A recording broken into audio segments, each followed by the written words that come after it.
बात अब ज्योति के 2100 रुपये की करता हूं। कबीर पुकार के दो ये बात लख ले, एक साहिब की भक्ति वो भूखों को कुछ दे।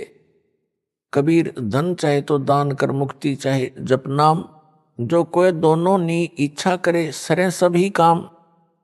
कबीर गुरु से शिष्य जब दीक्षा मांगे, मन कर्म वचन धरे धन आगे। गरीबदास जी ने कहा है कि तन मन धन सब अर्पिए भक्ति मुक्ति के काज, जिनके उर में बंदगी तो क्या इंद्र का राज।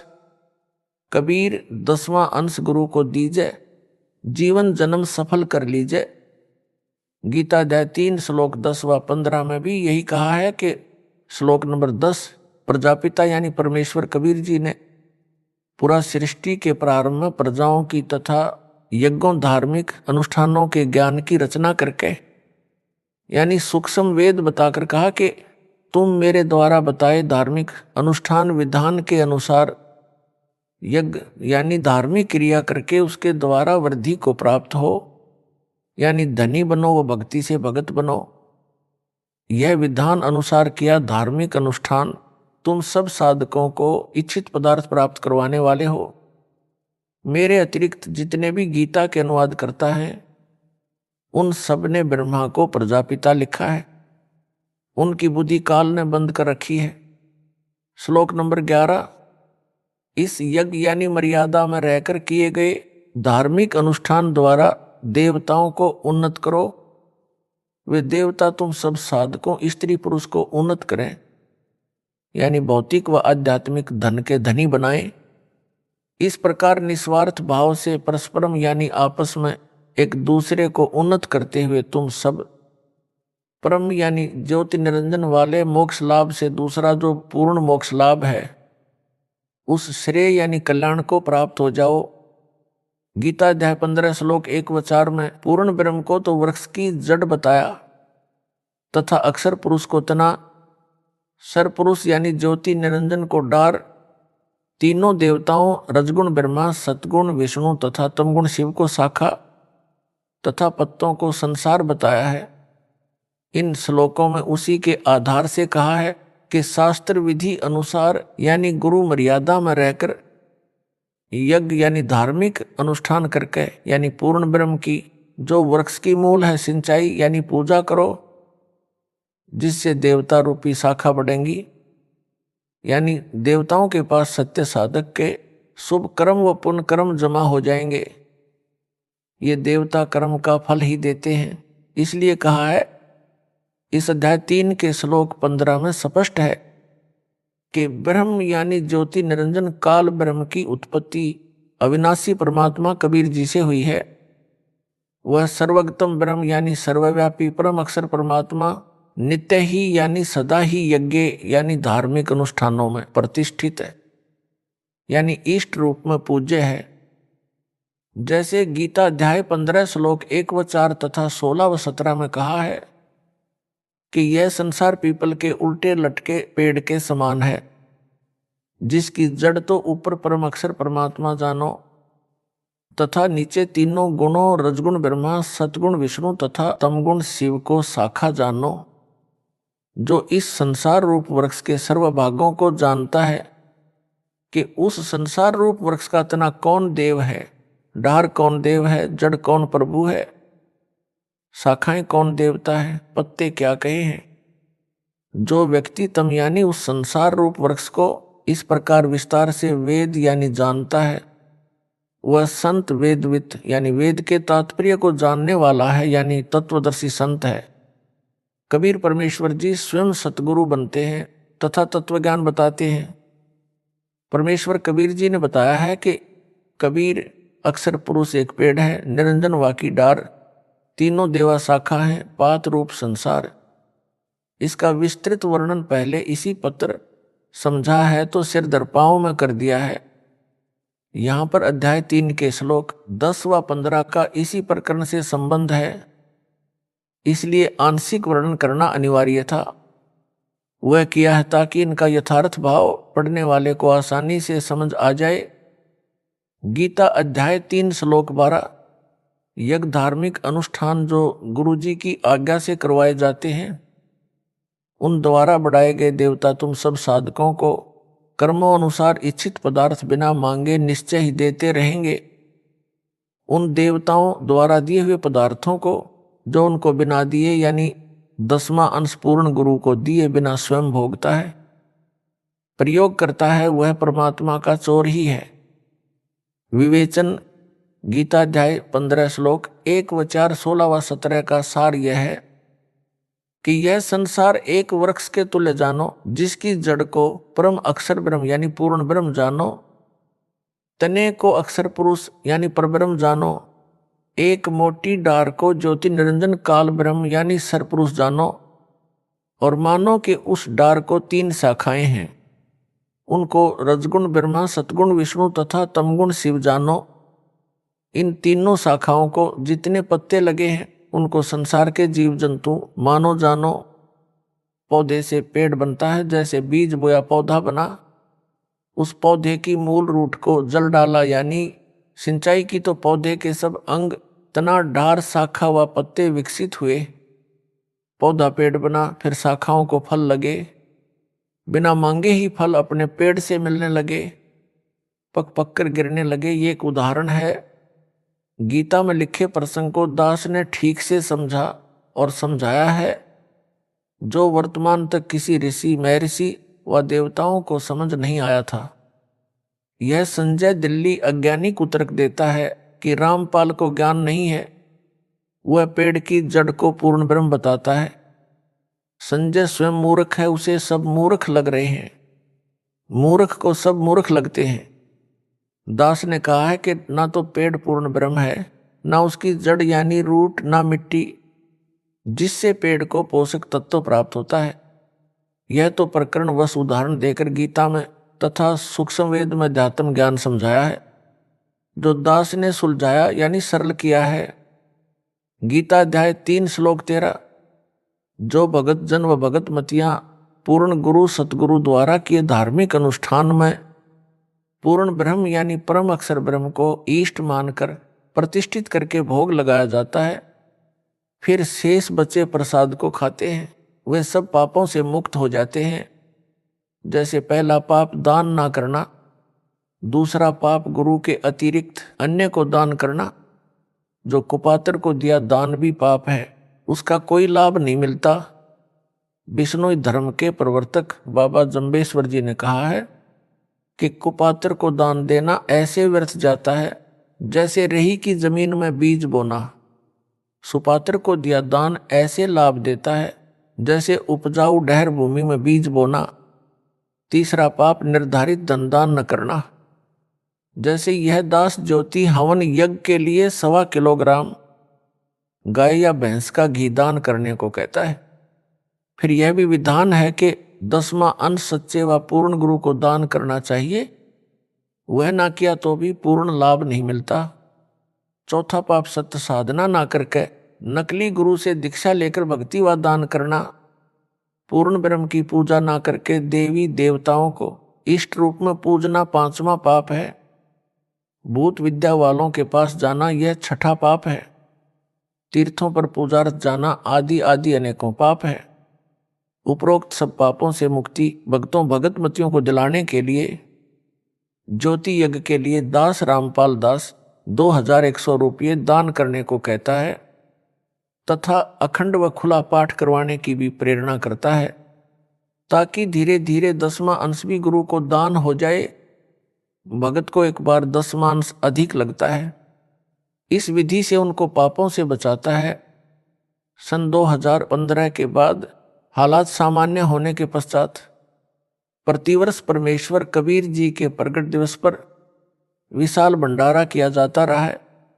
सन 2019 में तो हरियाणा तथा मध्य प्रदेश में दोनों जगह भंडारा किया गया था, जिसमें करोड़ों रुपए का पुण्य किया गया, तथा जंतर मंतर दिल्ली में लगातार 3 वर्ष भंडारा किया। सन 2020 में कोरोना महामारी के कारण कोई कार्यक्रम नहीं किया गया, तो भी टीवी चैनल पर परमात्मा का प्रगट दिवस मनाया, पाठ किया। अब 23 सितंबर 2020 से 3 आश्रमों में लगातार पाठ किए जा रहे हैं। आगे महीने में एक आश्रम में 2 पाठ 5-5 दिन के किए जाएंगे, जो दास की आज्ञा से किए जा रहे हैं, महापुण्य प्रदान करेंगे। इसके अतिरिक्त भूखों को घर घर जाकर भोजन सामग्री बांटी जा रही है। कबीर परमेश्वर जी ने कहा है कि कबीर पुकार के 2 बात लख ले, एक साहिब की बंदगी और भूखों को कुछ दे। अर्थात कबीर परमेश्वर जी का आदेश है कि भगत पूर्ण गुरु की शरण में जाए और उसको 10वां अंश दान करे। वह भक्ति कराता है तथा भूखों को भोजन व्यवस्था भी करवाता है। भूखे परिवारों को भोजन देते हैं। जैसे वर्तमान में पूरे विश्व में कोरोना महामारी का प्रकोप है, जिसके कारण पूरे भारत में लॉकडाउन हुआ, जिस कारण से कोई व्यक्ति धन उपार्जन का कार्य नहीं कर पा रहा। मजदूर व उनके बच्चे भूख से व्याकुल हुए। उनके लिए मेरी आज्ञा से मेरे प्रिय विश्वसनीय सब भगत व भगतमती, शिष्य व शिष्या दान कर रहे हैं। मेरी आज्ञा से मेरे द्वारा गठित कमेटी के सदस्य उस दान हुए रुपए से आटा, चावल, दाल, नमक, तेल, छौंक के लिए व अन्य प्रयोग के लिए हल्दी, मसाला, चीनी, चाय पत्ती, साबुन आदि आदि प्रतिदिन प्रयोग में आने वाली आवश्यक खाद्य सामग्री घर घर जाकर मुफ्त बांट रहे हैं। उनको दुखी परिवार बताता है, कल से कुछ नहीं खाया है, बच्चे बिलख रहे हैं। ऐसी आपदा के समय किया गया राहत कार्य सेवादारों को सेवा का लाभ देता है, दानियों को दान का लाभ देता है। यह धार्मिक यज्ञ मेरे सुशिष्याएं सुपुत्री कर रहे हैं। किसी को दवाई नहीं मिल रही है, उसे दवा देते हैं। उन दुखियों की आत्मा दानी व सेवादारों को दुआ देती है। परमात्मा ऊपर बैठा सबके ऊपर नजर रखे हुए हैं। संजय साकट दिल्ली तो नीम हकीम खतराए जान है। इसको अध्यात्म का काखा भी ज्ञान नहीं है, बस गुरु बनने की हवस उसे लगी है। यह दास इसलिए ज्योति यज्ञ के लिए 2100 रुपए दान करने को कहता है।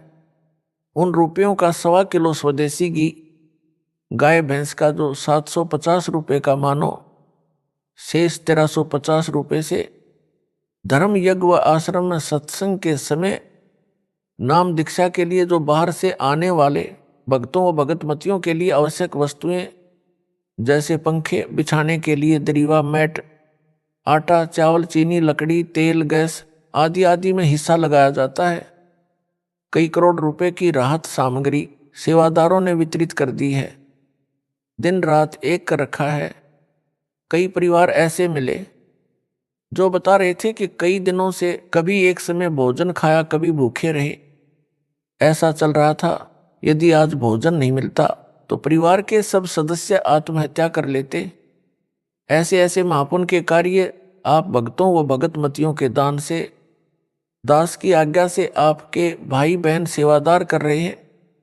एक संजय दिल्ली है जो दिन रात ऐसी धर्मात्माओं में दोष निकालता रहता है, भक्तों व दास की निंदा करता रहता है, अपने कर्म खराब कर रहा है, केवल आश्रम में बनाता हुआ खाता है। वह भी मनमाना आचरण करके बिना मेरी आज्ञा के करता है। उसे धर्म कहता है। अन्य आपदा जो मुझ दास व 1000 अनुयायियों पर नवंबर 2014 में आई, झूठे मुकदमे दर्ज हुए, जेलों में डाले गए, उन सब की न्यायालय में पैरवी के लिए धन की आवश्यकता पड़ी। सारा रुपया आश्रम में रह गया। हमें पकड़कर जेल में डाल दिया। उस समय वकील करने थे, उनकी फीस देनी थी। कुछ ज्ञान के पूरे, गांठ के पूरे यानी धनवान भक्तों ने कहा कि जो भी न्यायालय से राहत पाने के लिए धन की आवश्यकता है वह सब खर्च हम वहन करेंगे। उस समय खराब परिस्थिति थी। दास ने उनसे दान नहीं लिया, सारी संगत के दान से लगाया, क्योंकि प्रत्येक पुण्य के काम में प्रत्येक का कुछ भाग लगना चाहिए। जो भगत जेलों में डाले गए उनका सारा खर्च, जेल का वो कुछ रुपए उनके घर पर प्रति महीने खर्चे के भेजे जाते हैं। कुछ ऐसे भगत भी हैं जिन्होंने अपने वकील स्वयं किए हैं तथा घर का खर्च भी कुछ एक नहीं लेते, परंतु उनकी संख्या नाम मात्र है। 940 भगत प्रत्येक तारीख पेशी पर हिसार आते हैं। उनके भोजन की व्यवस्था भी भक्तों के दान से मुफ्त की जाती है। उनको जाते समय 2 दिन का भोजन भी साथ दिया जाता है। जो दूर स्थान से आते हैं उनको आने जाने का किराया भी दिया जाता है। कुछ तो किराया नहीं लेते हुए नाम मात्र ही हैं। इससे भक्तों को महसूस नहीं हो रहा कि हम कष्ट उठा रहे हैं, क्योंकि उनको दास के सत्संगों से ज्ञान भी हो गया है। परमेश्वर कबीर जी ने कहा है, कबीर मानो संसारी लगन में दुख सह करोड़ा, सतगुरु शरण में आए के जो दुख सहे सो थोड़ा। अर्थात मानो स्त्री पुरुष अपने संसारिक कार्यों में अनेकों कष्ट सहन करते हैं, मुकदमे भी होते हैं, जेलों में भी जाते हैं, यात्रा में भी गर्मी सर्दी में आते जाते हैं, पैसे भी खर्च होते हैं, समय भी व्यर्थ जाता है, कष्ट भी उठाते हैं। कभी कभी तो सर्दी के मौसम में रेलवे स्टेशन पर एक चद्दर में रात गुजारनी पड़ जाती है। किसी की पुत्र वधू ने आत्महत्या कर ली, सारा परिवार जेल में, धन खर्च कष्ट भी, घर का नाश हो जाता है। इसके विपरीत भगत परमात्मा की भक्ति, वो सतगुरु शरण में जो कष्ट उठाते हैं उनका समय व्यर्थ नहीं होता। वे भक्ति समण करते करते यात्रा करते हैं, उनका खर्च हुआ किराया धर्म माना जाता है। जो हिसार कोर्ट में केस में हाजिरी के लिए तारीखों पर आते हैं उनको आम के आम, गुठलियों के दाम दोनों मिलते हैं। जैसे अनेकों अनुयायी गुरु जी के दर्शन व जेल धाम पर दंडवत प्रणाम करने महीने में कई बार आते हैं। जो निकट के निवासी हैं, दूर दूर स्थान वाले भी महीने 2 महीने में दंडवत प्रणाम करने, संत दर्श को चलने का पुण्य लाभ लेने आते हैं। कबीर संत मिलन को चालिए तजमाया अभिमान, जो कदम आगे रखे सो सो यज्ञ समान। अर्थात कबीर परमेश्वर जी ने कहा है कि हे भगत व भगतमती, पूर्ण संत यानी अपने सतगुरु के दर्शन के लिए अपने धन व पद का अभिमान त्याग चलना। ऐसे संत दर्शन के लिए चलते हैं, उनका प्रत्येक कदम एक यज्ञ के तुल्य लाभ देता है। उस समय में पैदल यात्रा ही हुआ करती, घोड़े से या रथ आदि से तो कोई इक्का दुक्का ही भगत संत के पास जाता था। इसलिए कदम की गणना बताई है। वर्तमान में वाहन से ही यात्रा अधिक है, उनको भी कदम के हिसाब से लाभ मिलेगा, क्योंकि आसाम, मध्य प्रदेश, गुजरात, राजस्थान का दूर स्थान, बिहार आदि दूर देश प्रदेश से गाड़ी से आना भी खाला जी का घर नहीं है। हिम्मत है उन पुण्यात्माओं की, वह विशेष कृपा है परमेश्वर कबीर जी की उनके ऊपर, जो ऐसे कलयुग में सब कार्य छोड़कर गुरु दर्शन को चल पड़ते हैं। ना गर्मी देखते हैं, ना सर्दी देखते हैं। धन्य है उनके माता पिता जिनसे जन्म लिया। धन्य ये भगत व भगतमती जिनमें यह प्रबल प्रेरणा बनी है। इनको पूर्ण ज्ञान है। संसारिक लगन में भी तो अनेकों कष्ट भोगने पड़ते हैं। परमात्मा प्राप्ति के लिए ये कष्ट कुछ भी नहीं है। इनका बेड़ा पार होगा। कुछ पाने के लिए कुछ करना भी पड़ता है। काल के दूत संजय दिल्ली ने भक्तों को जेल धाम हिसार में आने से रोका। कहा कि हिसार नहीं जाना, मेरे पास आना। यह संगत को उपरोक्त संत मिलन को चलने वाले पुण्य से वंचित करवाकर भक्ति हानि करवाना चाहता था, परंतु दास के आदेश के पश्चात और अधिक संगत हिसार आने लगी। जब तक सूरज चांद रहेगा, भक्तों भगत मतियो तुम्हारा नाम रहेगा। इसी प्रकार जो मुकदमे में हैं, वे मुकदमे की सेवा में हिसार कोर्ट में पेशी पर आते हैं। उनको भी यही लाभ मिलता है। उनको तो मार मार खीर खिलाई जा रही है। धन भाग है उनका, पूर्ण ज्ञान है उनको भी, नहीं तो विचलित हो जाते। कोई भी टस से मस नहीं हुआ है। 1-2 ज्ञान में कच्चे थे, वे उसके यानी संजय दिल्ली के जाल में फंसे हैं। गीता अध्याय 3 श्लोक 14-15 का सरलार्थ। संपूर्ण प्राणी अन्न से उत्पन्न होते हैं, क्योंकि नर मादा से उत्पत्ति उनके शरीर से निकले बीज से होती है। बीज अन्न खाने से बनता है। इसलिए कहा है अन्न की उत्पत्ति वृष्टि यानी बारिश के जल से होती है। पहले समय में सब कृषि बारिश पर निर्भर थी, इसलिए कहा है बारिश यज्ञ यानी धार्मिक अनुष्ठान जो विधि विधान से किया जाता है उससे होती है। यज्ञ यानी धार्मिक अनुष्ठान शास्त्रों में वर्णित विधि से किए कर्मों से होता है। कर्म काल ब्रह्म ने उत्पन्न किए, क्योंकि काल ब्रह्म यानी ज्योति निरंजन के लोक में सब प्राणियों को कर्म करके ही खाने पीने की सुविधाएं मिलती हैं।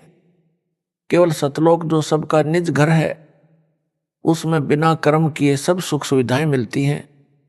और ब्रह्म अक्षर पुरुष यानी ज्योति निरंजन की उत्पत्ति अविनाशी परमात्मा यानी पूर्ण ब्रह्म कबीर जी से हुई जान। इससे स्वसिद्ध है कि सर्वगतम ब्रह्म यानी परम अक्षर ब्रह्म सदा ही यज्ञ यानी धार्मिक अनुष्ठान में प्रतिष्ठित है। सर्वगतम ब्रह्म का अर्थ है कि जिस परमात्मा की सत्ता सबके ऊपर है, जो सब जगह निर्बाध जा सकता है। ब्रह्मा विष्णु तथा शिव तीनों काल ब्रह्म के निज निवास 21 में ब्रह्मांड में नहीं जा सकते। ये सर्वगतम यानी सर्वव्यापी नहीं है। काल ब्रह्म यानी अक्षर पुरुष यानी परब्रह्म के लोक में नहीं जा सकता। यह भी सर्वगतम ब्रह्म यानी सर्वव्यापी परमात्मा नहीं है। अक्षर पुरुष परम अक्षर ब्रह्म के सतलोक में नहीं जा सकता, इसलिए यह भी सर्वगतम ब्रह्म यानी सर्वव्यापी परमात्मा नहीं है। परम अक्षर ब्रह्म यानी सतपुरुष कबीर जी सब लोकों में निर्बाध जा सकता है। वेद भी कहते हैं कि पूर्ण परमात्मा सबसे ऊपर के लोक में बैठा है, वहां से चलकर पृथ्वी पर आता है। रास्ते में अक्षर पुरुष का लोक भी है, उसमें भी आता है, फिर क्षर पुरुष के लोक में पृथ्वी पर आता है। संत गरीबदास जी ने भी यही कहा है कि अजब नगर में ले गए हमको सतगुरु आन, झलके बिंब अगाध गति सूते चादर तान। अमर लोक से सतगुरु आए रूप धरा कारवाना, ढूंढत ऊंट महल पर डोले बूझत साह बयाना। अर्थात कबीर परमेश्वर जी जो गरीबदास जी के सतगुरु हैं, वे मेरे को यानी संत गरीबदास जी को सतलोक से चलकर आकर गांव छुड़ानी में मिले, अपने अमरलोक यानी सतलोक में लेकर गए। हम वहां सुख की नींद सोए यानी सूते चादर तान। सुल्तान अब्राहिम को भी अमरलोक से यानी सतलोक जो परमात्मा का ऊपर सुन आकाश में निवास स्थान है उससे आए, आकर कारवाना यानी ऊंटों के पाली का रूप बनाकर मिले। राजा के महल पर प्रकट हुए, राजा से वार्ता की। इसलिए सतपुरुष यानी अविनाशी परमात्मा ही सर्वगतम ब्रह्म सर्वव्यापी सबका धारण पोषण करने वाला है। इसलिए सब यज्ञों यानी धार्मिक अनुष्ठानों में इष्ट रूप में यानी मूल रूप में पूज्य है। गीता अध्याय 15 श्लोक 16-17 में भी स्पष्ट है, जो पहले बता दिया है कि श्रेष्ठ परमात्मा उत्तम पुरुष यानी पुरुषोत्तम तो श्लोक 16 में बताए सरपुरुष और अक्षर पुरुष से अन्य यानी भिन्न ही है, जिसे परमात्मा कहा जाता है। जो तीनों लोकों में प्रवेश करके सबका धारण पोषण करता है वह अविनाशी परमेश्वर है। जो विधि विधान से धार्मिक अनुष्ठान किए जाते हैं उनका फल पूर्ण परमात्मा भगत भगत मति की किस्मत में लिख देता है। जो सुविधा यहाँ काल ब्रह्म के लोक में सतपुरुष कबीर जी के भगत भगत मतियों को चाहिए, उनका कर्म अनुसार भुगतान तीनों देवता ही करते हैं। ये भाग्य में लिखे को ना कम कर सकते हैं ना अधिक।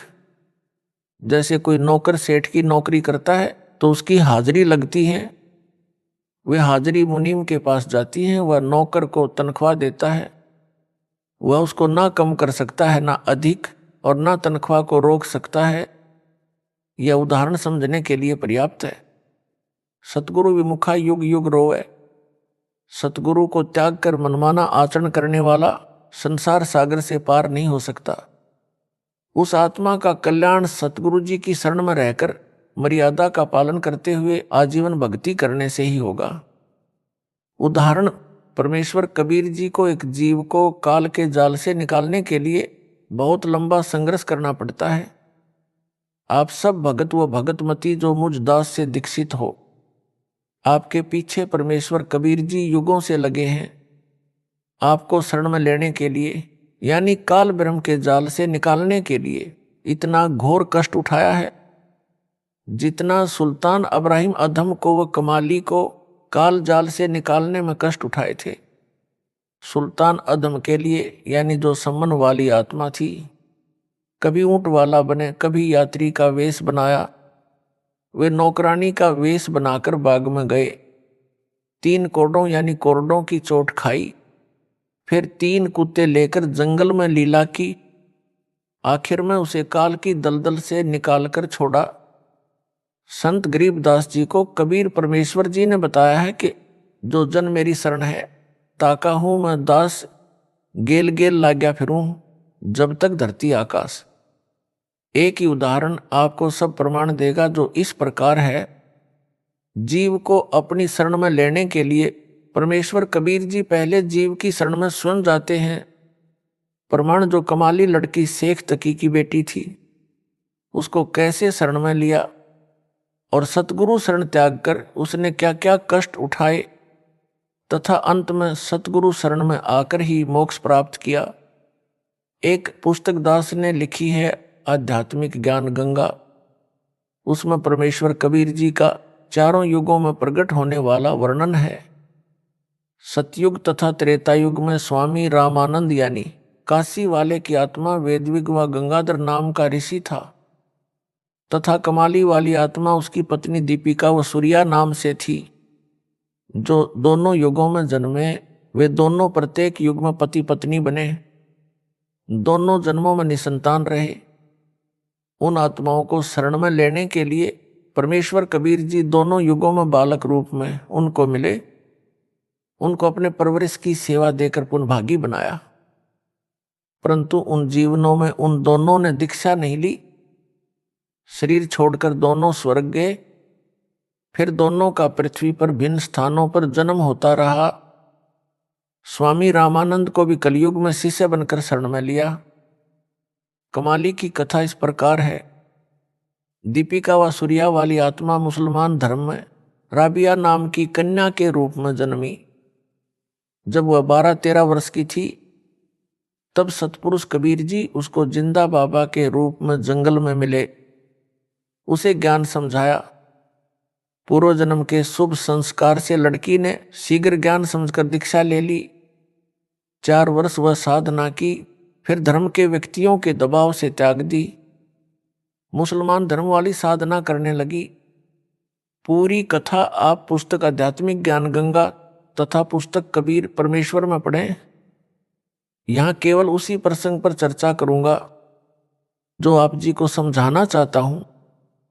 राबिया गुरुद्रोही नहीं हुई, गुरु विमुख हो गई, यानी गुरु जी को त्याग दिया, यानी उनके द्वारा बताई सत्य साधना किसी कारण से त्याग दी, जिस कारण से उसको पूर्व जन्मों में की बाल भगवान कबीर जी की सेवा तथा राबी वाले जन्म में 4 वर्ष की सत साधना से 3 मानव जन्म और मिले। राबी वाले जन्म में विवाह हुआ, परंतु पति से मिलन भी नहीं किया, आजीवन ब्रह्मचर्य का पालन किया। मक्का धाम की हज यात्रा के दौरान मार्ग में एक कुतिया जो प्यास से मरने वाली थी को कुएं से जल निकाल कर पिलाया, उसकी जान बचाई। कुएं की बाल्टी कुएं में गिरी थी, यानी बाहर नहीं थी। राबी ने अपने सिर के बाल उखाड़े, उनकी रस्सी बनाई, अपने शरीर के वस्त्र उतारकर रस्सी से बांधे, कुएं में वस्त्र भिगो भिगो कर कुतिया की प्यास बुझाई। सिर से रक्त निकला, उसे वस्त्रों के जल से साफ किया, गीले वस्त्र पहने यात्रा पर पैदल जा रही थी, चलने लगी। उसी समय मक्का वाला मंदिर उड़कर कुएं के साथ लगकर खड़ा हो गया। राबिया तो चली ही मक्के के लिए थी, तुरंत मक्के में प्रवेश किया। मक्का हवाई जहाज की तरह उड़ चला, उसी स्थान पर स्थापित हो गया। पूरे मुसलमान समाज में राबिया की भक्ति की चर्चा हुई। सबने मान लिया कि राबिया तो सीधी स्वर्ग यानी बहिष्त में जाएगी, परंतु ऐसा नहीं हुआ। संत गरीबदास जी ने बताया है कि गोरख से ज्ञानी घने, सुखदेव जति जहान, सीता सी बहु भारिया, संत दूर स्थान। अर्थात गोरखनाथ जी परमात्मा कबीर जी से ज्ञान सुनकर मान बैठा था कि मेरे समान कोई ज्ञानी है, परंतु पार नहीं हुआ। क्योंकि उसको निज नाम नहीं मिला। परमेश्वर कबीर जी ने कहा है कि 33 अरब ज्ञान हम बाखा, मूल ज्ञान हम गुप्त ही राखा। सुखदेव ऋषि जैसे जति पुरुष दुनिया भर के हैं, यानी अनेकों हैं, जो केवल अपनी पत्नी तक ही सीमित रहे हैं तथा परस्त्री को कभी नहीं छुआ।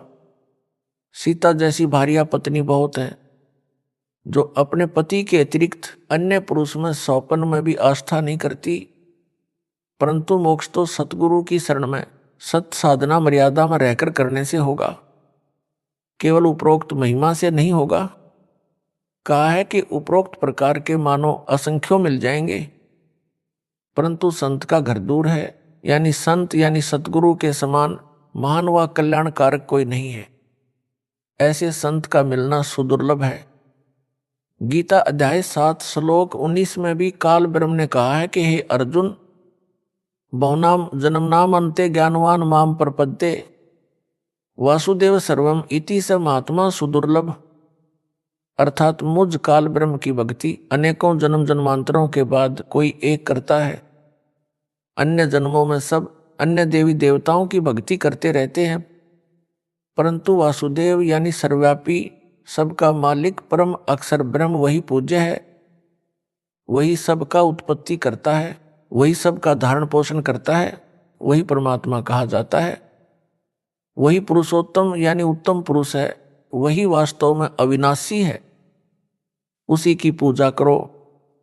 यह ज्ञान बताने वाला और उसके पास तीनों नाम हो, उसको सार शब्द का ज्ञान हो और उसको उसके गुरुजी ने दीक्षा देने का अधिकार दिया हो।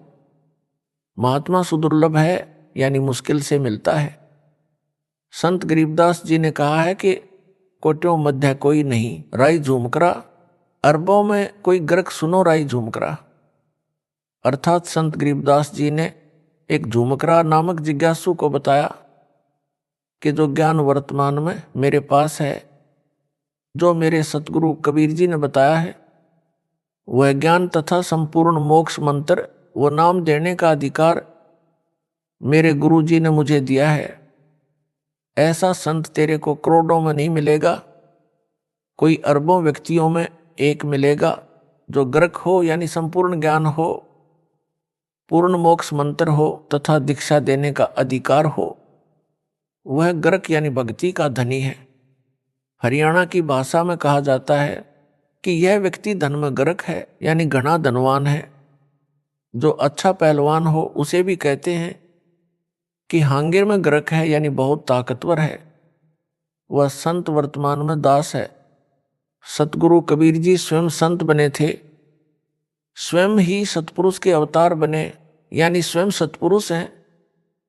संत सतगुरु तथा साहिब में कोई अंतर नहीं है। गरीब सतगुरु संत और अवतारा तीन कला एक दरबारा। साहेब से सतगुरु भये, सतगुरु से भये संत, धर धर भेष विशाल अंग खेलें आदि और अंत। अर्थात कबीर परमेश्वर से सतगुरु तथा संत बने। वे भिन्न रूपों में स्वयं ही आदि अंत सदा ही लीला करते हैं। भगत कबीर व दास कबीर भी वही होते हैं, यानी एक ही समय में वे सतगुरु संत दास तथा भगत होते हैं। जो साकट संजय दिल्ली कहता है कि एक समय में एक सतगुरु होता है, एक संत एक ही दोनों रूप में नहीं होता। उसकी यह भी झूठ सिद्ध हुई। कथा राबिया की चल रही है। राबिया के चमत्कार को देखकर सबने स्वर्ग में जाने योग्य मान ली थी, परंतु उस पुण्यात्मा की बहुत दुर्गति हुई। राबी का शरीर त्याग कर कन्या का मानव जन्म प्राप्त हुआ। उसमें वैश्या का नरकीय जीवन जिया। गणिका का शरीर त्याग बंसुरी नाम की कन्या का जन्म मुसलमान धर्म में हुआ। प्रसिद्ध गायिका हुई। अल्लाह की महिमा के शब्द यानी राग गाया करती थी। मुसलमान धर्म के अनुसार धार्मिक क्रिया किया करती। बांसुरी ने मुसलमान काजी मुल्ला व पीरों से सुना था कि जो मक्का में बनी धार्मिक मस्जिद में मर जाता है वह सीधा जन्नत यानी स्वर्ग में जाता है। बांसुरी वाली आत्मा अल्लाह के प्रति कुर्बान थी। उसने जन्नत यानी स्वर्ग में जाने के लिए अपना सिर काटकर मक्के वाली मस्जिद में चढ़ा दिया, अपनी कुर्बानी दे दी, परंतु कुछ हाथ नहीं लगा। इसके पश्चात बादशाह सिकंदर लोधी के धार्मिक गुरु शेख तकी के घर कन्या का जन्म हुआ। 12 वर्ष की आयु में मृत्यु हो गई। कब्र में शव दफनाया गया। आत्मा धर्मराज के दरबार में अगले अन्य प्राणी के जन्म के इंतजार में लाइन में खड़ी थी। परमेश्वर कबीर जी ने शेख तकी को प्रेरित किया। उसने अपनी लड़की को जिंदा करने की शर्त रखी।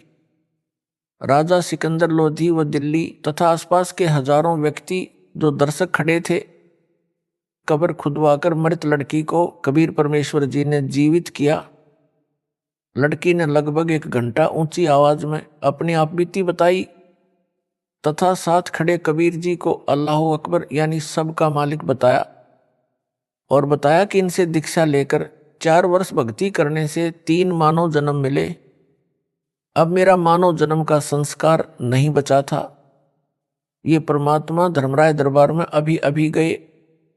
धर्मराय को धमकाया कि आत्मा मेरी है, इसे छोड़ो। धर्मराय ने खड़ा होकर इनका सत्कार किया, हाथ जोड़कर मेरे को इनके हवाले कर दिया। लड़की ने अपने पिता शेख तकी के घर जाने से इनकार कर दिया। अपने परमपिता कबीर जी के घर पुत्री रूप में गई, दीक्षा ली, पुनः सतगुरु शरण में आई। तब उस आत्मा का काल के जाल से छुटकारा हुआ। आप सभी आत्माएं जो दास के उपदेशी और जो आगे दीक्षा लेंगे, कबीर जी ऐसे ही युगों युगों से पीछे पड़कर धर्म कर्म भक्ति से चार्ज करते रहे। अब आप मोक्ष प्राप्ति के अंतिम चरण में हो। अब गलती ना करो, दया करो उस परमेश्वर पर। गरीब लखबर सूरा जूझ ही लखबर सावंत दे, लखबर यति जिहान में तब सतगुरु शरणा ले। अर्थात पूर्व जन्म की धार्मिक कर्मी आत्मा सूरवीर होती है। सूरवीर कोई बुराई नहीं करता, निर्बल को नहीं सताता, अन्यायी बलवान से कभी नहीं डरता, अन्याय ना करता है ना सहन करता है। आन बान शान के लिए, देश के लिए, कौम के लिए कुर्बान हो जाता है, उल्टा कदम नहीं रखता। ऐसी आत्मा लाख जन्मों में रही हो और जो सावंत देह वाला होता है उसके एक या दोनों हाथ घुटनों से नीचे तक लंबे होते हैं, वह भी महापुण्य आत्मा होता है। ऐसी आत्मा लाख जन्मों में रही हो और जो आत्मा लाख जन्मों में जती रही हो, ऐसी आत्मा को परमेश्वर कबीर सतगुरु जी अपनी शरण में लेते हैं। आप जो दास से उपदेश प्राप्त हो, इनसे भी कई गुना नेक रहे हो। आप तो अंतिम चरण में पहुंच गए हो। जो अब गलती करेगा उसको फिर लंबा सफर तय करके इस अंतिम चरण तक पहुंचना होगा। जो गुरुद्रोही नहीं हुआ वैसे साधना त्याग कर मनमाना आचरण करने लगेगा। वह जो गुरुद्रोही हो गया उसका तो बेड़ा गर्क हो जाएगा। उसको तो असंख्यों युगों तक सतगुरु कबीर जी की शरण नसीब नहीं होगी। जो सतगुरु विमुख राबिया की तरह हो गया, उसे लंबा सफर तय करना होगा, अच्छे बुरे मानव जन्म पाएगा। जैसे राबिया ने गणिका तक का पाप कर्म किया, बेशर्मी का जीवन भी जिया, कल्याण फिर सतगुरु शरण में ही हुआ। सतगुरु विमुखा जुग जुग रोवे, मानुष जन्म पाकर खोवे। आप जी ने पिछले भक्तों की दशा देखकर सबक लेना चाहिए, सतर्क होना चाहिए। समझा है तो सिर दर पांव, बहुर नहीं रे ऐसा दाव। अर्थात यदि उपरोक्त विचारों से कुछ समझ आई है तो शीघ्र लौट आओ सतगुरु की शरण में। यह अंतिम चरण है, आपका यह दाव फिर नहीं लगेगा। परमेश्वर की प्रियात्माओं, यह वह मूल ज्ञान, तत्व ज्ञान, सार ज्ञान जो आज तक दास के अतिरिक्त किसी ने नहीं बताया, यह परमेश्वर कबीर जी की दया से मेरे गुरु भगवान स्वामी रामदेवानंद जी के आशीर्वाद से दास ने स्पष्ट किया है, आपके रूबरू किया है। ऐसे यह 9 मन सूत सुलझाया है। काल का दूत होने की अन्य पहचान, संजय दिल्ली अपने आश्रम में प्रतिदिन की जाने वाली संध्या आरती में 5 ज्योति थाली में जगाकर आरती करता है। 5 ज्योति तो 5 देवी देवताओं के लिए होती हैं। एक ब्रह्मा सावित्री जी, 2 विष्णु लक्ष्मी जी, 3 शिव पार्वती जी, 4 गणेश जी तथा 5 दुर्गा देवी जी। मंदिरों में 5 ज्योति लगाकर आरती की जाती है। संध्या आरती यानी शाम की आरती में केवल एक ज्योति सतपुरुष की जलाई जाती है। एक के साधे सब सदे, सब साधे सब जाए, माली सिंचे मूल को, फूले फले अघाए। दास मूल यानी रूट की पूजा करता हुआ करवाता है। जो पूर्ण ब्रह्म यानी सतपुरुष कबीर जी की पूजा है। संजय काल का दूत है, यह सब साध रहा है, यानी शाखाओं की पूजा करता हुआ करवाता है। इससे सिद्ध है कि यह काल का पक्का दूत है। इसका नाम खंड होते ही काल प्रविष्ट हो चुका है।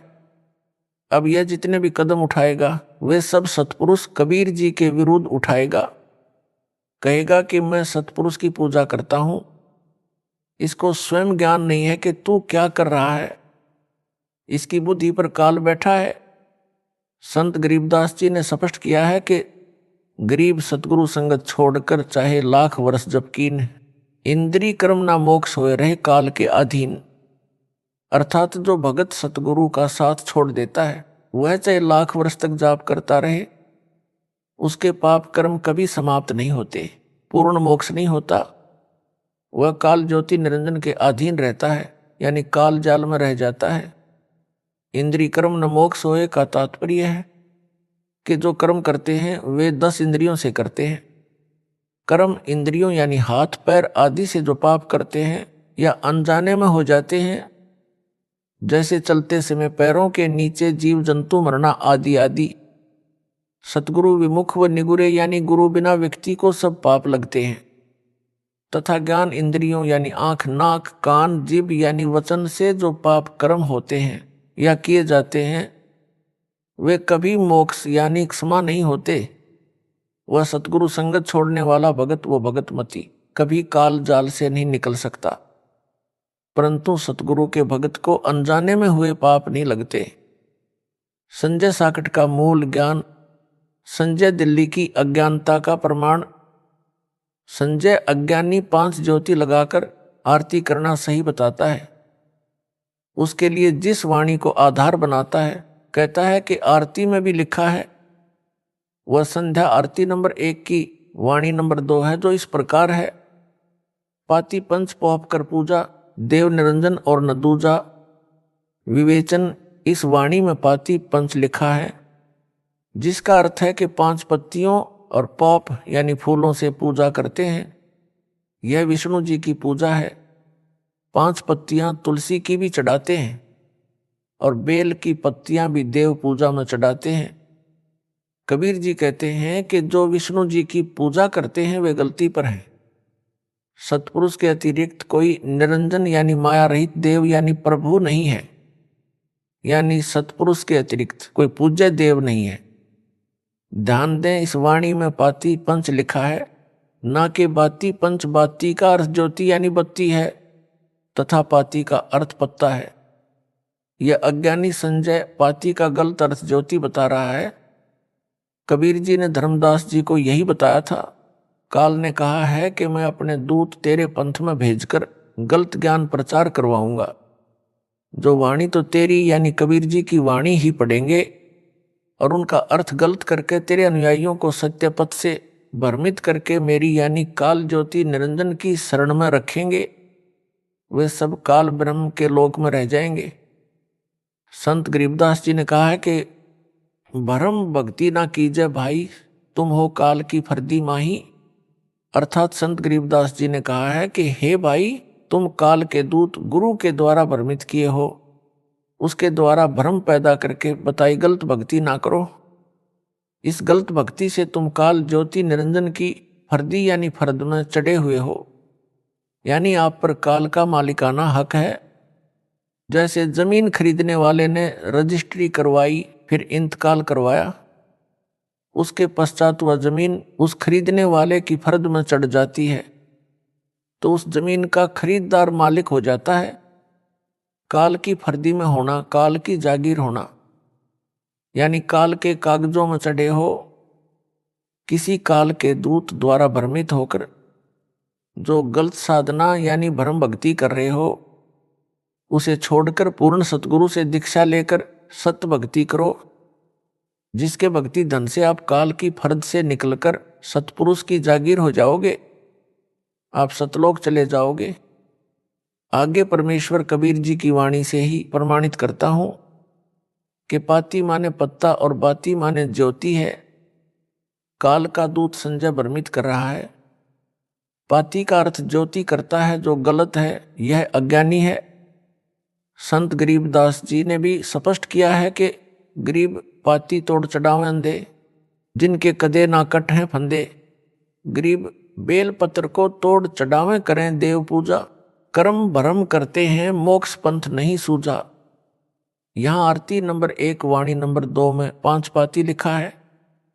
उसका अर्थ पत्ता है। संजय ज्योति अर्थ करके भरमाता है। निम्न आरती की वाणी में स्पष्ट है कि पाती तो पत्ते को कहा है, बाती ज्योति का बोधक है। कबीर परमेश्वर की ही बनाई आरती नंबर 1 है। उन्हीं की बनाई आरती नंबर 7 तथा 8 है, जिनमें पाती तो पत्ते का तथा बाती ज्योति का बोधक है। आरती नंबर 7 वाणी नंबर 3 में इस प्रकार है। तेज का थाल तेज की बाती, तेज का पुष्प तेज की पाती। आरती नंबर 8 वाणी नंबर 3 इस प्रकार है। आपे दीपक आपे बाती, आपे पुष्प आप ही पाती। इन दोनों वाणियों में कबीर परमेश्वर जी ने स्पष्ट कर दिया है कि तेज का थाल तेज की बाती, बाती का अर्थ ज्योति है। रुई की बनी बाती जो दीपक में रखकर घी या तेल दीपक में डालकर जलाई जाती है, जिसे ज्योति भी कहते हैं। सतलोक में सब पदार्थ व वस्तु नूर यानी तेज से बने हैं। बेल के पत्ते, तुलसी के पत्ते भी सतलोक में नूर यानी तेज के बने हैं। जिन देवताओं की तुम पाती यानी बेल पत्र व तुलसी पत्र चढ़ाकर वो पुष्प यानी फूल चढ़ाकर पूजा करते हो, उनसे अपना कल्याण चाहते हो, वे तो सतलोक के पत्तों व फूलों से भी गए गुजरे हैं। सतपुरुष यानी मैं यानी कबीर जी सब कुछ यानी सर्वेस्वा हूं। दीपक व उसमें जलाई जाने वाली बाती यानी ज्योति तथा पाती, पत्ते व फूल सब मेरे हैं। इन दोनों वाणियों ने स्पष्ट कर दिया है कि बाती तो ज्योति का बोधक है तथा पाती शब्द पत्ते का बोधक है। दीपक की बाती रुई से बनाई जाती है, दिए में रखकर घी डालकर जलाई जाती है, तब वह ज्योति कहलाती है। जो पाती का अर्थ ज्योति करके भक्तों को भ्रमित कर रहा है, इससे सिद्ध हुआ कि संजय दिल्ली महाअज्ञानी है।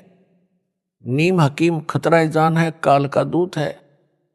परमात्मा की वाणी का गलत अर्थ करके भोले भक्तों व भगत मतियों को भ्रमित करके अपने जाल में फंसाकर नरक ले जाना चाहता है। इससे बचो। कबीर जी ने कहा है कि चोर चुरावे तुमड़ी गाड्डे पानी माही, वह गाड्डे वो ऊपर आवे यूं सच्चाई छानी नाही। यदि कोई किसी का तुम्बा यानी सूखा मतीरा चुराकर जल में दबाता है तो वह जल में डूबता नहीं, न दबता है, ऊपर आता है।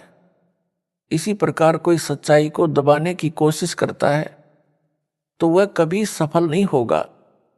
इससे सिद्ध हुआ कि संजय दिल्ली झूठा है। गरीब झूठे गुरु के आश्रय कदे ना उधरे जीव, सच्चा सतगुरु कबीर है आदि परम गुरु पीव। अर्थात नकली गुरु से दीक्षा लेकर जीव का कभी उद्धार नहीं होगा। सतगुरु कबीर जी सच्चे सतगुरु तथा परमेश्वर हैं। वर्तमान में दास की शरण में आना परमात्मा कबीर की शरण में आना है।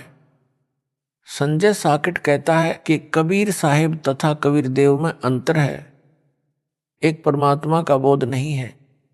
यानी कबीर देव जहां लिखा है वह कबीर परमेश्वर के बारे में नहीं है। उत्तर जो अज्ञानी पाती यानी पत्ते का अर्थ ज्योति यानी घी से जलने वाला दीपक कर सकता है, तो कबीर देव का अर्थ अन्य, कबीर साहिब का अर्थ अन्य करने में क्या शर्म करेगा। कबीर देव कबीर साहिब का बोधक शब्द है। जहां वेदों में कबीर देव लिखा है उसका अर्थ कबीर परमेश्वर है। संजय सब भविष्यवाणियों को अपने लिए कही बताता है। संजय दिल्ली कहता है कि जितनी भी भविष्यवाणियां हैं ये सब मेरे लिए कही हैं।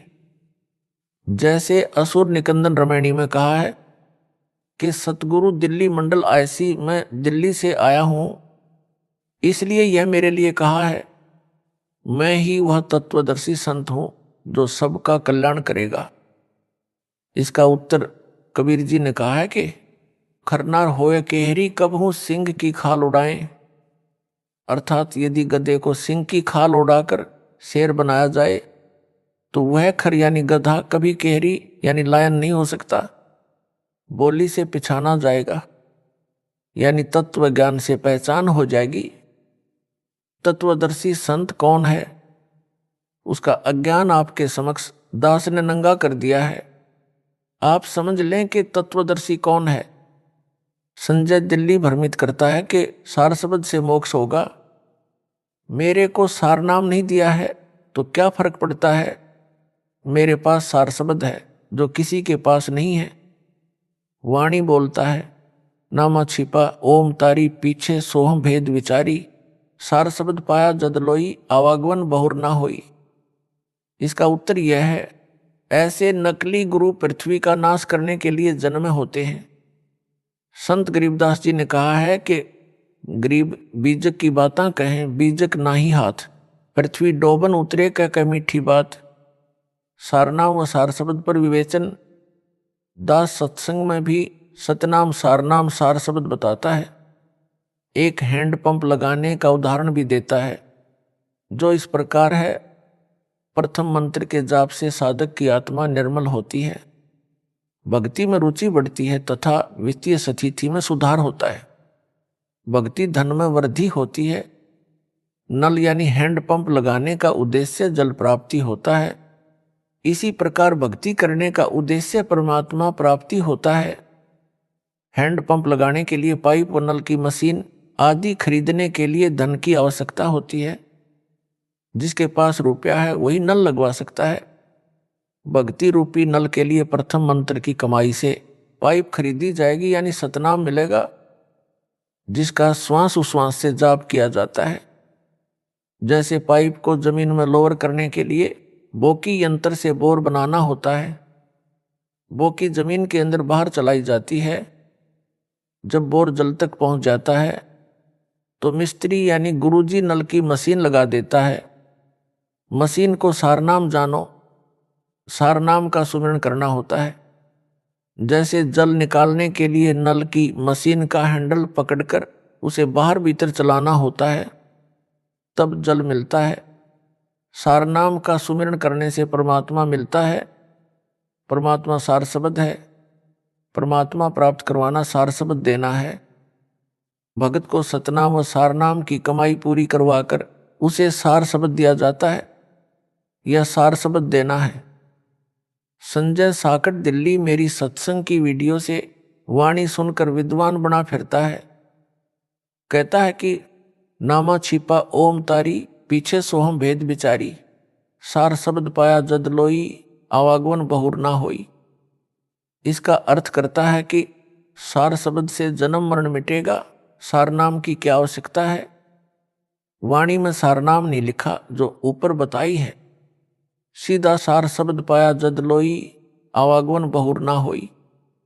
झूठ बोलता है कि वह सार शब्द मेरे यानी संजय के पास है। वाणी बोलता है कि 33 अरब ज्ञान हम भाषा, मूल ज्ञान गुप्त ही राखा। दास द्वारा विवेचन, यही तो गुप्त ज्ञान है जो किसी को नहीं बताया, केवल रामपाल दास को बताया है। संत गरीबदास जी की वाणी है, सोहम ऊपर और है सत सुकृत एक नाम। अर्थात ओम से ऊपर सोहम, सोहम से ऊपर सारनाम, सारनाम से ऊपर सार शब्द, यानी कबीर परमात्मा मिलेगा। जैसे ऊपर नल के उदाहरण में बोकी बाहर भीतर लगाना, यानी सतनाम का जाप करने से पानी तक पाइप पहुंची। मशीन को सारनाम मानो, उसका भी सुमिरन करना है, यानी मशीन भी हैंडल से चलानी है, फिर पानी मिलेगा, यानी सार शब्द मिलेगा, अर्थात सतपुरुष कबीर मिलेगा। यह सार शब्द है। इस शब्द में नामा छिपा ओम तारी में सारनाम जानबूझकर संत गरीबदास जी ने नहीं लिखा। जैसे ब्रह्म वेदी में मूल कमल का मंत्र यानी नाम लिख दिया, स्वाद कमल का नाम लिख दिया, नाभि कमल का नाम लिख दिया, हृदय कमल का नाम लिख दिया, कंठ कमल का छोड़ दिया। फिर पूरा मंत्र संत गरीबदास जी ने आगे कहीं लिख दिया। इस अनाड़ी संजय दिल्ली ने मेरे से दीक्षा में प्रथम मंत्र ना लिया होता तो यह ब्रह्म वेदी पढ़कर कहता कि कंठ कमल का नाम कहीं जपने का नहीं है। वाणी भी बोल देता कि देखो हृदय कमल तक के नाम है, कंठ कमल का जाप नहीं है, इसकी कोई आवश्यकता नहीं है। फिर इस अज्ञान को तत्व ज्ञान कहकर भोले भक्तों को गुमराह करता। संजय साकट दिल्ली वाला मेरे रामपाल दास के सत्संगों से शब्द की वाणी सुनकर अपने को तत्वज्ञानी बताता है। यह अज्ञानी संजय दिल्ली एक शब्द की वाणी अपने अज्ञान को तत्वज्ञान सिद्ध करने के लिए कहता है कि संत गरीबदास जी ने कहा है, दिव्य दृष्टि खुली हमारी, सार शब्द से टोया वो, गरीबदास गायत्री लापी, शीश पीठ जम रोया वो। मैं उस संजय दिल्ली से प्रश्न करता हूं कि हे नकली तत्वदर्शी, तू गायत्री लापी का अर्थ बता। वह गायत्री बता जिस गायत्री के लापने से काल सिर कूटकर होता है। यही तो गुप्त ज्ञान है, यह रहस्य है जो यह दास सार शब्द देते समय उजागर यानी डिस्क्लोज करता है। दिव्य दृष्टि कैसे खुलेगी, दास बताता है, सतनाम व सार नाम के जाप से दिव्य दृष्टि खुलेगी, फिर सार शब्द से पूर्ण ब्रह्म मिलेगा। संजय दिल्ली मेरे सत्संग की वीडियो तथा ऑडियो सुनकर व उन भोले भक्तों को सुनाकर अपने को तत्वदर्शी संत सिद्ध करने की कुचेष्टा कर रहा है। ऊपर लिखी वाणी तो बोलता है, प्रभावित करने के लिए भगत मान लेते हैं कि संजय को सार शब्द का पता है। दास का कहना है कि इसको सार नाम ही नहीं मिला है, सार शब्द तो दूर की कौड़ी है। यह तो उस श्रेणी का पाखंडी है जिनके बारे में कबीर जी ने कहा है कि करनी तज कथनी कथे, अज्ञानी दिन रात कुकर ज्यों भौंकत फिरे, सुनी सुनाई बात। गरीबदास जी ने वाणी में कहा है कि यह सार शब्द है, लहा जाए तो लहिए, यानी समझ सके तो समझ ले। जो डोट लगाए हैं इस स्थान पर वाणी में सार शब्द लिखा है, इस पत्र में नहीं लिखूंगा। यह सार शब्द दास देता है, यानी परमात्मा को प्राप्त करवाता है। हे अज्ञानी, हे ढोंगी, बता तेरा तत्व ज्ञान इससे भिन्न कौन सा है जिसे सार शब्द कह रहा है। कबीर परमेश्वर ने कहा है कि संतों शब्द शब्द बखाना, शब्द फांसा सब कोई, शब्द भेद नहीं पहचाना। ओम भी शब्द है, सोहम भी शब्द है। वाणी सोहम शब्द हम जग में लाए, सार शब्द हमने गुप्त छिपाए, यानी सोहम भी शब्द है। सोहम का एक गुणात्मक शब्द भी है, सार नाम भी शब्द है। जैसे सोहम शब्द सार नाम भी शब्द है, सार शब्द भी शब्द है। शब्द को पहचानना है, कौन सा शब्द कितना लाभदायक है। संत गरीबदास जी ने कहा है कि सार शब्द को खोज कर शब्द में बैठे, यह है वह गुप्त भेद मूल ज्ञान। कहा है कि सार शब्द मिलने के बाद भी कुछ और करना है, तब मोक्ष होगा। इसका भेद दास यहाँ नहीं खोलेगा, क्योंकि यह है वह मूल ज्ञान, गुप्त ज्ञान। संजय साकट दिल्ली बता इस वाणी का भेद। यदि तेरे पास गुप्त ज्ञान है, मूल ज्ञान है, जो तू दावा कर रहा है मूल ज्ञान, गुप्त ज्ञान, सार ज्ञान होने का, भोले भक्तों को मूर्ख बना रहा है। संजय दिल्ली वाला कहता है कि सतगुरु अलग है, संत अलग, साहिब अलग है। एक समय में एक सतगुरु होता है, एक संत होता है।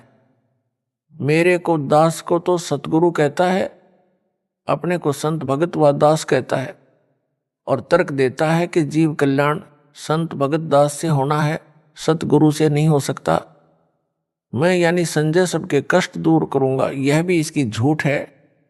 प्रमाण संत गरीबदास जी की वाणी में गुरुदेव के अंग की साखी नंबर 53 में, गरीब साहिब से सतगुरु भये, सतगुरु से भये संत, धर धर भेख विशाल अंग खेले आदि और अंत। अर्थात सतपुरुष यानी भगवान कबीर जी साहिब तो हैं ही।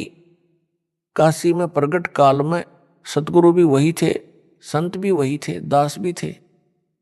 प्रत्येक शब्द वाणी में दास कबीर लिखा है। भगत भी थे क्योंकि भक्ति का अभिनय भी करते थे।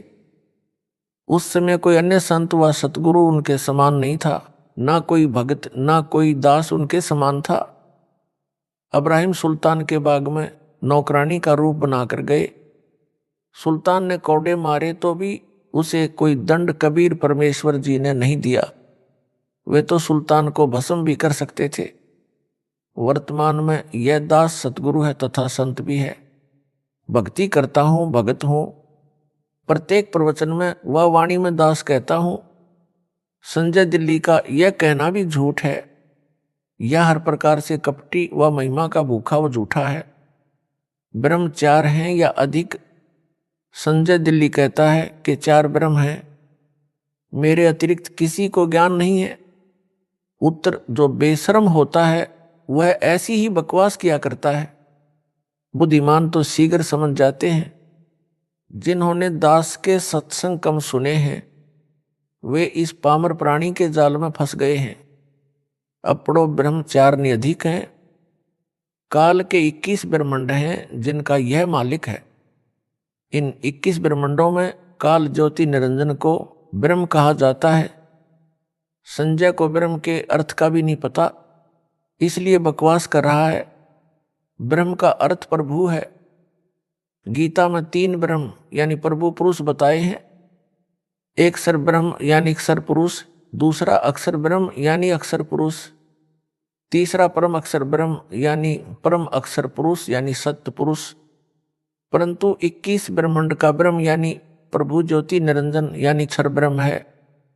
यहाँ के ऋषि इसी को ब्रह्म यानी साहब कहते हैं। जैसे राज्य का प्रभु यानी साहब मुख्यमंत्री साहब है। मुख्यमंत्री कार्यालय के अधिकारी यानी कर्मचारी एक दूसरे से कहते हैं कि साहब का यह आदेश है। सब समझ जाते हैं कि किस साहब का आदेश है। उनको समझ है कि सीएम साहब का आदेश है। उपायुक्त कार्यालय के कर्मचारी भी यही कहते हैं, साहब का यह आदेश है। उनको भी पता होता है कि हमारे साहब यानी प्रभु कौन है। इसी प्रकार प्रत्येक कार्यालय के कर्मचारियों के लिए साहब अपना अपना होता है। इसी प्रकार काल ज्योति निरंजन यहाँ के प्राणियों के लिए जाना माना साहब यानी ब्रह्म है। इसको ब्रह्म ही कहा जाता है। कबीर परमेश्वर जी भी काल ब्रह्म के लोक में आकर इसकी जानकारी ब्रह्म कहकर देते हैं। जो ऋषिजन शीघ्र समझ जाते हैं कि ब्रह्म कौन है। कबीर जी ने बताया है कि ब्रह्म 5 रूप धारण करके एक महाब्रह्मंड के 5 ब्रह्मंडों में लीला करता है। प्रमाण शब्द कर नैनो दीदार महल में प्यारा है मैं साखी नंबर 21 में लिखा है कि 5 ब्रह्म 5 अंड बीनो, 5 ब्रह्म नि अक्षर चिन्हो, 4 मुकाम गुप्त तय किन्हो, जा मद बंदीवान पुरुष दरबारा है। अर्थात दास ने सृष्टि रचना में विस्तार से बताया है कि काल ब्रह्म के 21 ब्रह्मांड हैं, जिनमें से 20 ब्रह्मांडों के 4 महाब्रह्मांड बनाए हैं। प्रत्येक महाब्रह्मांड में 5-5 ब्रह्मांडों का समूह बनाया है। 21वां ब्रह्मांड अकेला 5 ब्रह्मांडों के समान क्षेत्र वाला है। उसमें 4 मुकाम यानी स्थान गुप्त बनाए हैं। जो एक महाब्रह्मांड वाले 5 ब्रह्मांडों में, जिनको अंड भी कहते हैं, उनमें काल निरंजन 5 रूप बनाकर रहता है, जो वहां का ब्रह्म यानी साहब कहलाता है। इस प्रकार ब्रह्म 5 हैं, 4 नहीं। जिस ब्रह्मांड में हम रह रहे हैं इसमें सृष्टि है तथा 4 ब्रह्मांड और हैं। ऐसे 5 ब्रह्मांडों का समूह एक महाब्रह्मांड कहा जाता है। अपने वाले ब्रह्मांड सहित 5 ब्रह्मांडों में भी यही काल ब्रह्म 5 रूप बनाकर गुप्त रहता है। कहीं पर 4 अंड यानी ब्रह्मांड 4 ब्रह्म लिखा है। इस महाब्रह्मांड में अपने वाले ब्रह्मांड से अन्य 4 ब्रह्मांड और हैं। उन ब्रह्मांडों में भी यही ब्रह्म गुप्त रह रहा है। यह काल ब्रह्म की ही जानकारी है। गुप्त तो वह रहता ही है।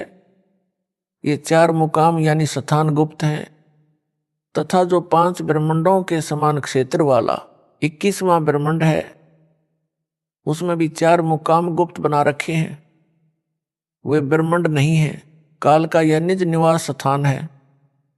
जिस महाब्रह्मांड के एक ब्रह्मांड में हम हैं, इस ब्रह्मांड के प्राणियों तथा ब्रह्मा विष्णु तथा शिव तक को उन अन्य 4 ब्रह्मांडों का ज्ञान नहीं है। इसलिए कहीं 4 ब्रह्मांड तथा 4 ब्रह्म लिखा है। इनको भी 4 गुप्त मुकाम कहा जाता है। 21वें ब्रह्मांड में भी 4 मुकाम गुप्त हैं। इस अज्ञानी संजय दिल्ली ने कहीं पर 4 ब्रह्म पढ़ लिया, उससे तत्वदर्शी बन बैठा। जिस ब्रह्मांड में हम हैं, इस महाब्रह्मांड के मध्य वाले ब्रह्मांड में कुछ जीव काल ने भ्रमित करके रखे हैं। वे मान रहे हैं कि यह सतलोक है। यही तो काल जाल है। यही तो वह गुप्त ज्ञान, मूल ज्ञान है जो दास से अतिरिक्त किसी को ज्ञान नहीं। फिर भी हमने तो पूर्ण ब्रह्म का ज्ञान रखना है।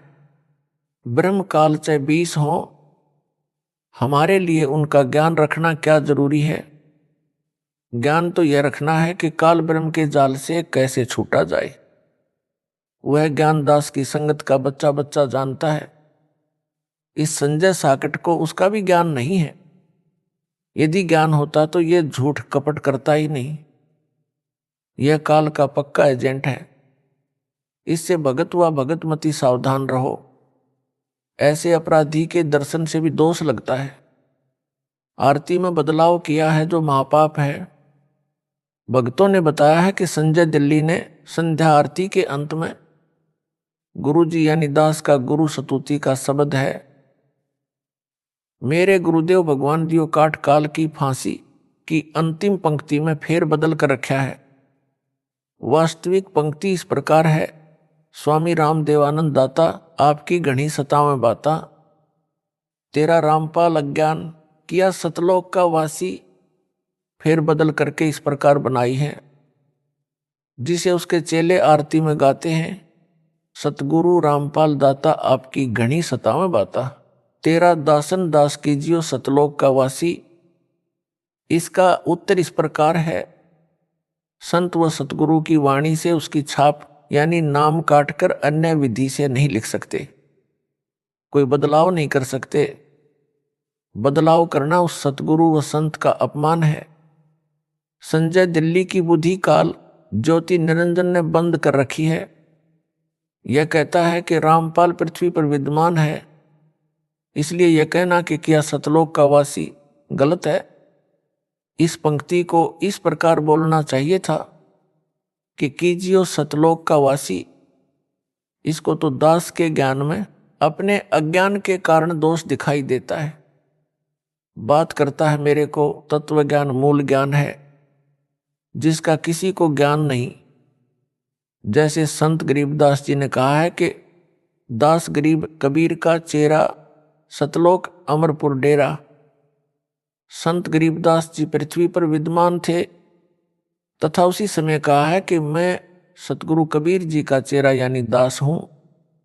मेरा डेरा यानी निवास सतलोक यानी अमरपुर में है, यानी मैं सतलोक का वासी हूं, जो मेरे सतगुरु कबीर जी ने सतलोक का वासी किया हूं। अज्ञानी संजय तो है ही काल का एजेंट। इसने तो वाणी के अर्थों का अनर्थ करके बताना ही है, क्योंकि इसने नरक में जाना है। जो अज्ञानी है उनकी जड़ बुद्धि यानी पत्थर के समान जड़ है। वे इन तत्व ज्ञान से भरी अमृतवाणियों को कैसे समझ सकते हैं? उनमें एक संजय दिल्ली है। यदि यह दास इस वाणी में इस प्रकार बदलाव करे, दास रामपाल स्वामी रामदेवानंद का चेहरा कीजियो सतलोक अमरापुर डेरा, कैसा लगेगा? संत गरीबदास जी का अपमान, परमात्मा कबीर जी का अपमान है, जो महापाप का कारण हो जाएगा। इसी प्रकार दास के गुरु स्तुति शब्द में फेर बदल करके संजय जालिम ने घोर अपराध किया है। मैंने किसी को नाम देने की आज्ञा नहीं दे रखी, ना आज्ञा दूंगा। दास ने किसी को नाम देने की आज्ञा नहीं दे रखी है। यह दास किसी को नाम देने की आज्ञा नहीं देगा। कलयुग में मेरे पश्चात मेरे यथार्थ कबीर पंथ यानी कबीर सागर में कबीर वाणी अध्याय में लिखा 13वां पंथ यह है, जो दास से चला है, यानी मेरे अतिरिक्त कोई गुरु नहीं होगा। कबीर जी के पंथ यानी यथार्थ भक्ति मार्ग का नाश स्वयंभू गुरुओं ने किया। काल के दूत घुस गए, जगह जगह आश्रम बनाए। भारत देश में दया धर्म की कमी कभी नहीं रही है। दानवीर अनेकों रहे हैं, वर्तमान में भी हैं, जो भावना में बहकर नकली असली को ना पहचान कर दोनों हाथों दान करते हैं। इसी कारण से आगे किसी को गुरु पद नहीं दिया जाएगा। जैसे ईसा मसीह जी के बाद कोई गुरु नहीं हुआ। यह पंथ कितना फैला, विश्व में छाया है। हजरत मोहम्मद जी के बाद कोई गुरु नहीं बना। यह पंथ कितना फैल गया। सिख पंथ में 10वें सिख गुरु श्री गोबिंद सिंह जी ने भी आगे गुरु पद बंद किया। उसके बाद सिख पंथ विश्व में फैल गया। अब यही निर्णय दास ने लिया है। आगे से मेरा वीडियो वाला इलेक्ट्रॉनिक शरीर ही सबको नाम देगा, ज्ञान देगा। सन 2008 से इसी शरीर में दास नाम दीक्षा वीडियो से दे रहा है। लाखों अनुयायियों ने इसी इलेक्ट्रॉनिक यानी नूरी स्वरूप से दीक्षा ली है। सबको अद्वितीय लाभ हुए हैं और हो रहे हैं, आगे भी होते रहेंगे। आप जी साधना वान्य टीवी चैनलों पर प्रतिदिन सत्संग में भक्तों तथा भगत मतियों के अपने मुख से सुनते हो। आगे भी कलयुग में इसी विधि से नाम दीक्षा दी जाती रहेगी। दास सतलोक चला जाएगा तो भी यही इलेक्ट्रॉनिक शरीर सत्संग करेगा तथा दीक्षा देता रहेगा। सबको इसी प्रकार लाभ होता रहेगा, कष्ट निवारण भी होगा।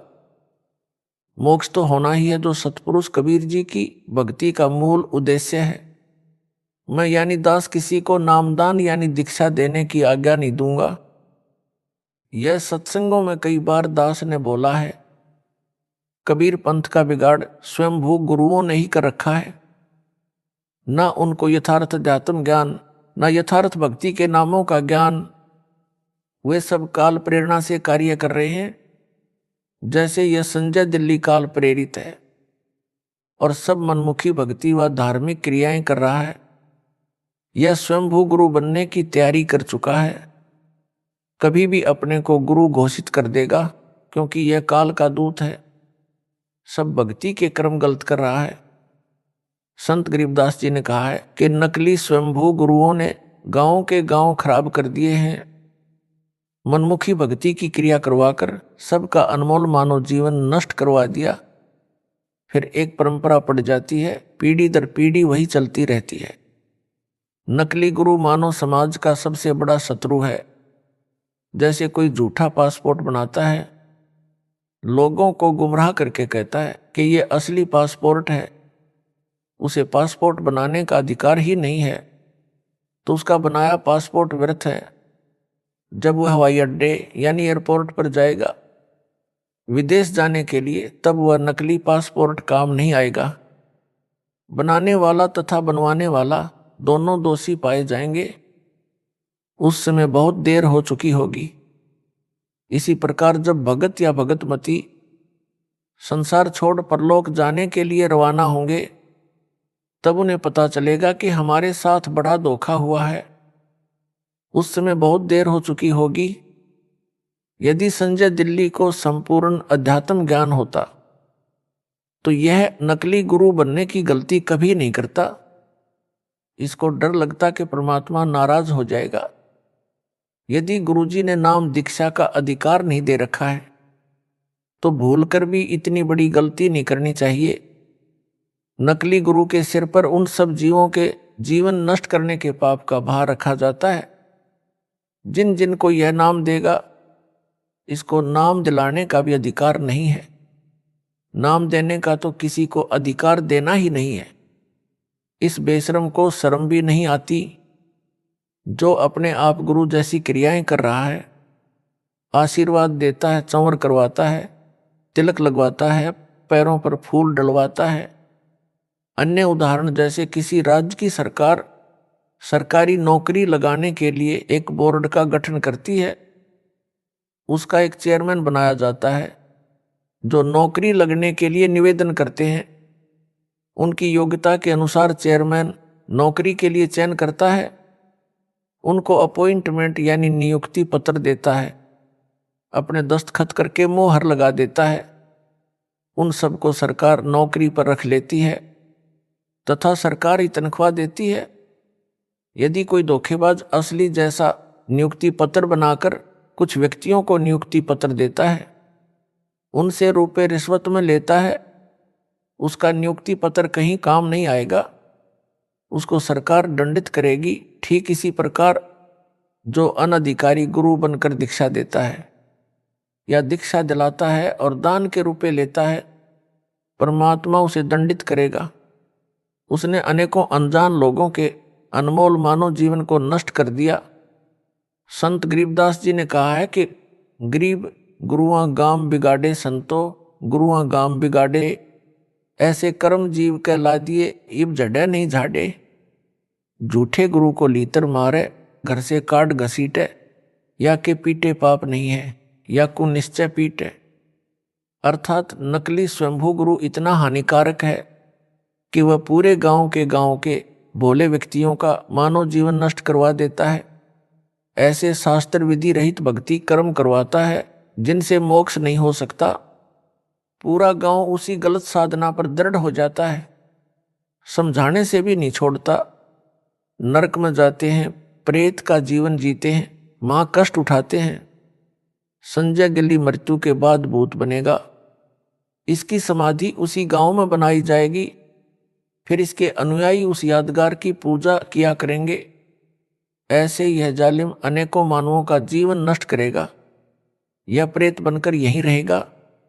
ऐसे जालिमों से मानव को बचाने के लिए परमात्मा ने दास से यह यथार्थ कबीर पंथ प्रारंभ करवाया है, जो उन्होंने 600 वर्ष पूर्व ही बता दिया था, वही आज सफल हुआ है।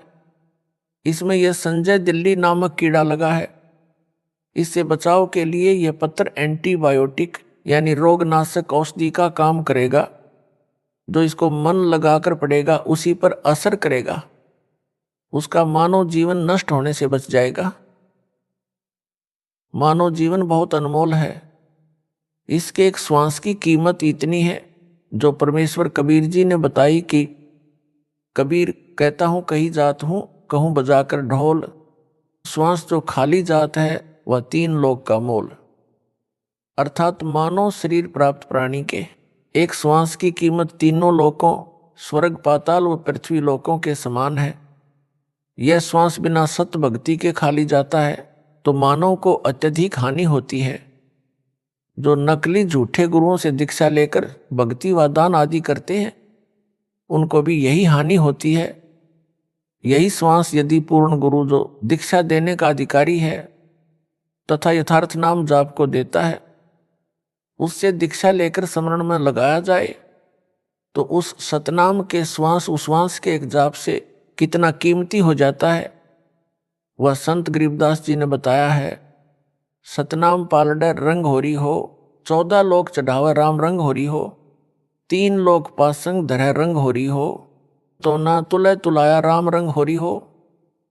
अर्थात पूर्ण सतगुरु जो सत्य दीक्षा देने का अधिकारी है, उससे दीक्षा लेकर सतनाम का एक स्मरण श्वास उश्वास से किया जाए तो उसकी इतनी कीमत हो जाती है जो वाणी में बताई है।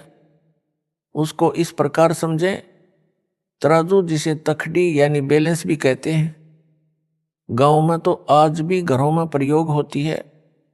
एक काष्ठ की मजबूत डंडी यानी लकड़ी जो लगभग 3 फुट लंबी व 2-2.5 इंच की परिधि की गोल होती है, उसके दोनों सिरों पर लोहे की चद्दर के पलड़े रस्सियों से बांधे जाते हैं।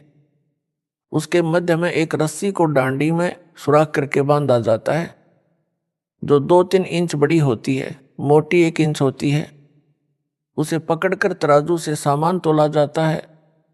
जब सामान तोला जाता है तो तराजू को जांचा जाता है कि इसमें कोई खामी यानी एरर तो नहीं है।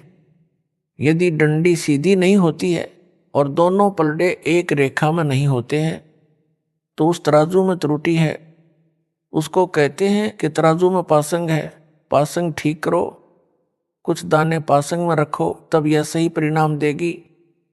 मान लो चने तोलने हैं और तराजू में कमी है तो उस पलड़े में कुछ चने रखे जाते हैं, जो ऊपर उठा होता है, चने डालकर पलड़े एक रेखा में लाए जाते हैं। वे मुश्किल से मुट्ठी भर होते हैं, जिनसे तराजू के दोनों पलड़े सीधी रेखा में हो जाते हैं। वे चने मात्रा में 20 या 30 यानी मुट्ठी भर होते हैं तथा कुल तोले जाने वाले चनों की मात्रा 10 मन यानी 400 किलोग्राम भी हो सकती है। जिस पलड़े में मुट्ठी भर चने पासंग में रखे थे, उधर बट्टे यानी वेट रखे जाते हैं। जो चने पासंग वाले हैं वे सौदे में नहीं गिने जाते, वैसे ही पलड़े में पड़े रह जाते हैं। उनकी तो सौदे में गिनती भी नहीं होती। ठीक यही उदाहरण देकर संत गरीबदास जी ने समझाया है कि एक श्वास उश्वास से सतनाम का स्मरण करने से साधक के एक जाप की इतनी कीमत होती है कि तराजू के एक पलड़े में पूर्ण सतगुरु, जिसे उसके गुरुजी ने दीक्षा देने का अधिकार दे रखा हो, उससे दीक्षा प्राप्त करके किया सतनाम का एक श्वास उश्वास का स्मरण रख दे। दूसरी ओर एक ब्रह्मांड में बने 14 लोकों यानी ब्रह्मा का लोक, विष्णु का लोक, शिव का लोक, देवी दुर्गा का लोक, इंद्र का लोक जो स्वर्ग से भिन्न राजधानी रूप है वह, धर्मराय का लोक, ज्योति निरंजन का लोक यानी ब्रह्मलोक, महतलोक, गोलोक आदि आदि को चढ़ा दे यानी रख दे, तथा 3 लोक यानी स्वर्ग लोक, पृथ्वी लोक तथा पाताल लोक को तो पासंग के स्थान पर धरे यानी रखे, तो भी एक सतनाम का विधिवत किया श्वास उश्वास से समण वाला पलड़ा भारी रहेगा, वह उठेगा भी नहीं। परमेश्वर जी आपकी काल के दूतों यानी पागल कुत्तों पवन तथा संजय से रक्षा करे। सत साहिब।